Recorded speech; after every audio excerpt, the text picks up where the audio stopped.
Hi guys, today I'm showing you the Instant Pot Pro.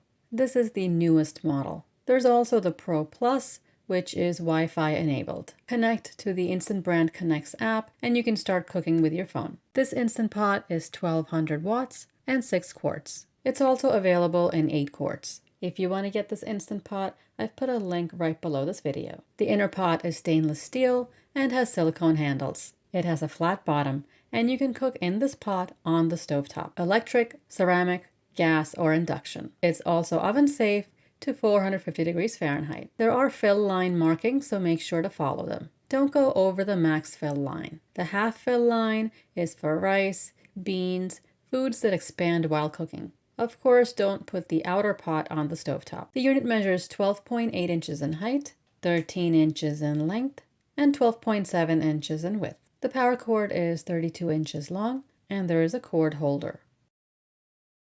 The outer pot has a stainless steel exterior, handles, the heating element is on the bottom. There's a lid holder, which is convenient and saves space, so you don't have to look for a place on your counter to put that hot lid. The condensation collector is in the back and will have some liquid in it after cooking. It collects liquid that flows from the condensation rim.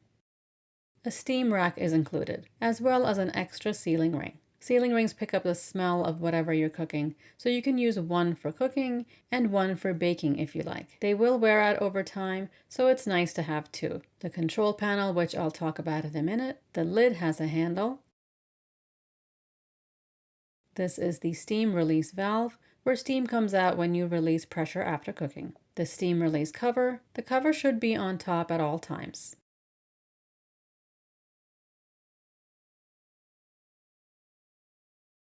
The quick release switch. Push to vent after cooking is done and the pressure inside will be released.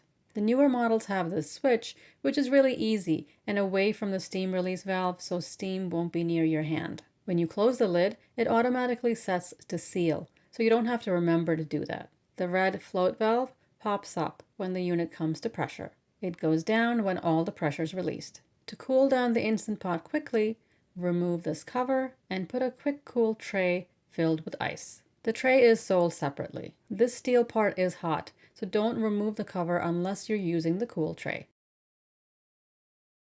Open and close are marked here. Just put the lid on and turn so the marker matches up with the close. To open, turn the lid and pull up. On the bottom of the lid, the sealing ring, pull it off for cleaning and put it back on the holder.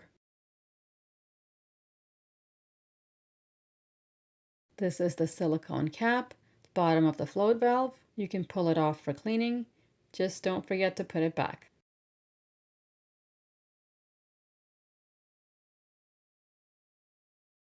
The locking pin, the anti-block shield, which you can also pull off for cleaning. The steam release pipe is under the shield. Sometimes this anti-block shield is hard to pull off, so you can hold the lid with two hands and just pop it off like this. Included is a guide describing all the programs, cleaning instructions, etc., pressure, non-pressure programs, default times, and temperatures. There's a recipe book with 14 recipes like pulled pork with mac and cheese, pot roast, and creamy Tuscan chicken penne pasta. On the control panel are the smart programs: pressure cook, rice and grain, steam, saute, slow cook, sous vide, yogurt, and bake. This is the control dial that you turn to choose settings and then press to confirm your selection. After you select a program,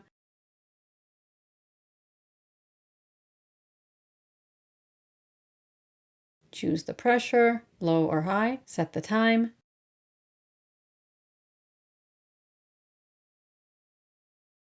and press start. The time will be displayed and counts down once the unit reaches full pressure. There are 5 favorite buttons.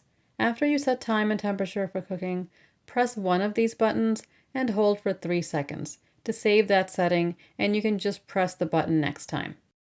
When you press a smart program, the default pressure and temperature will be displayed. You can adjust it depending on what you're cooking. The keep warm button, if it's on, after time is up, the unit will be in keep warm mode. You can also turn that off. There are many options under each program. Under rice, there's white and brown rice. For slow cook, there's soup, chicken, beef, and beans. Sous vide, chicken, beef, and egg.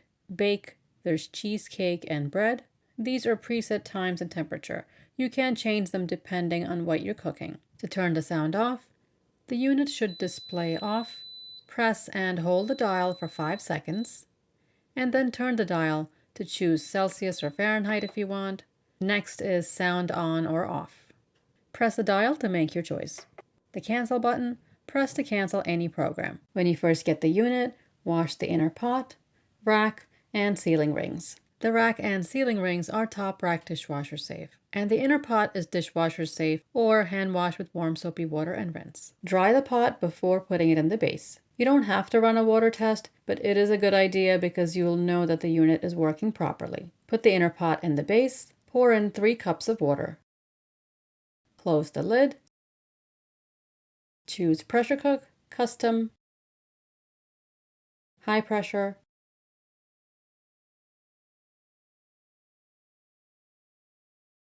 5 minutes, and start.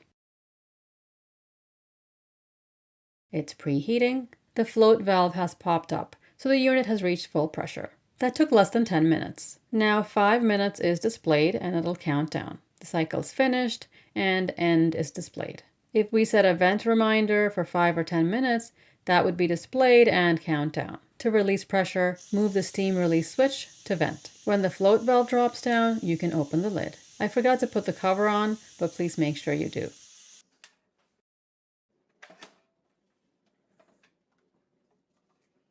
So the unit came up to pressure without any issues. It works. Now we can start cooking. Let's cook a whole chicken. Put the inner pot in the base, then the steam rack. 1 cup of water. This chicken is almost 5 pounds. I'll season it inside and out.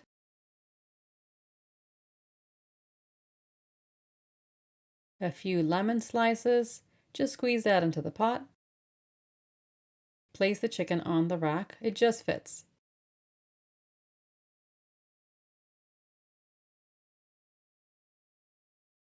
Close the lid.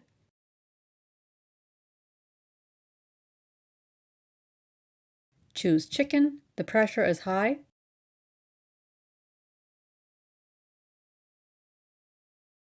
And set the time to 30 minutes. Reminder is off. Press start.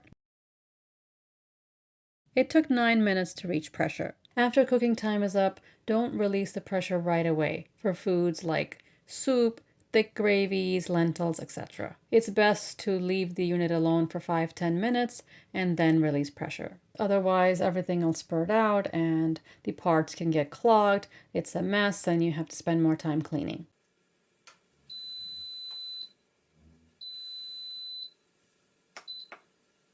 After time is up, I hit cancel, waited for 10 minutes, and the float valve had already dropped down. Move the switch to vent, and we can open the lid.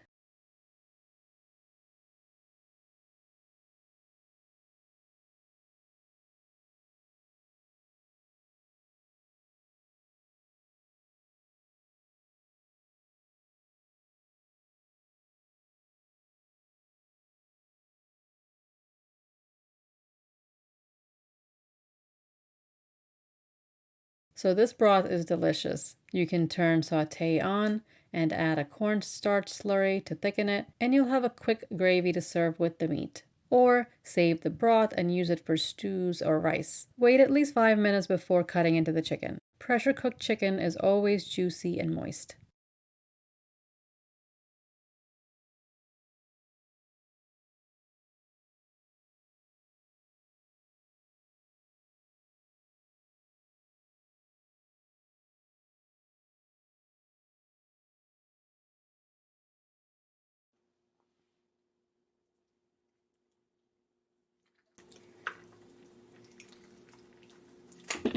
Oops, daisies.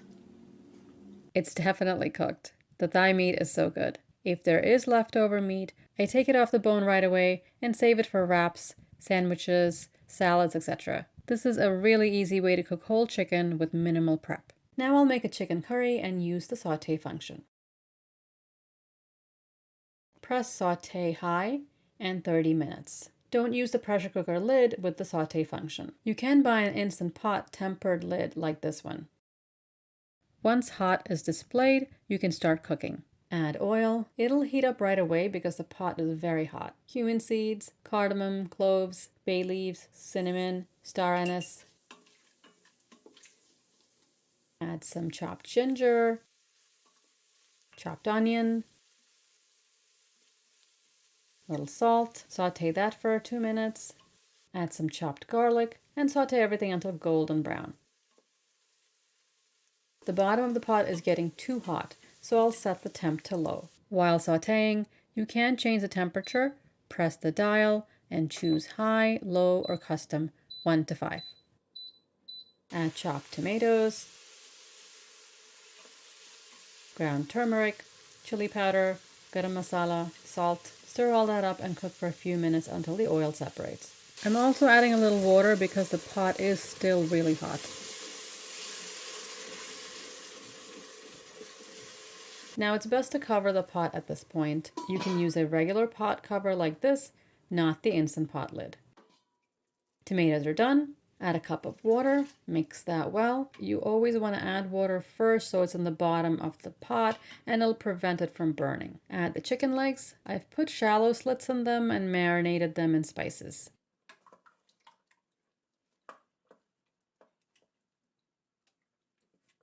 Now I'm going to add another cup of water. You can probably get away with adding a half a cup. I like to be on the safe side because if you add too little water, you'll get a burn error. It'll be displayed on the panel because the gravy gets really thick and starts sticking to the bottom. Hit cancel. Put the lid on. Pressure cook for 30 minutes. It took 10 minutes to pressurize.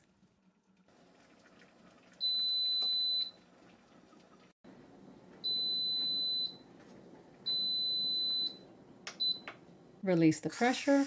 This time I remembered to put the cover on, and it is very useful.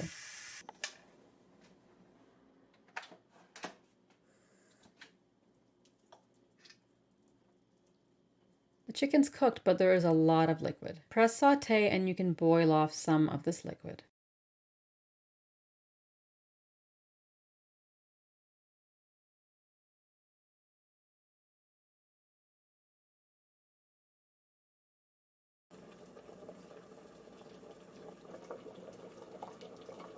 Then it will look like this. This is the perfect curry to serve on top of rice because of all that gravy. If you're making this curry or something similar, 25 minutes cooking time is fine because you'll be cooking another 5 minutes to reduce the gravy. My chicken was pretty much falling apart. It was really tasty, but it doesn't need to be cooked for 30 minutes. This Instant Pot is an extremely versatile unit. You can even make yogurt. There are lots of presets that you can use. And of course you can adjust the cooking time and temperature depending on what you're making. It's very easy to use, and I love pressure cookers because you don't have to check on your food. Just put everything in the pot, set a time, and that's it. If you want to get this Instant Pot, I've put a link right below this video. As always, I hope you liked this video and that it was helpful. If it was, give it a thumbs up, subscribe, and I'll see you next time. Thanks for watching.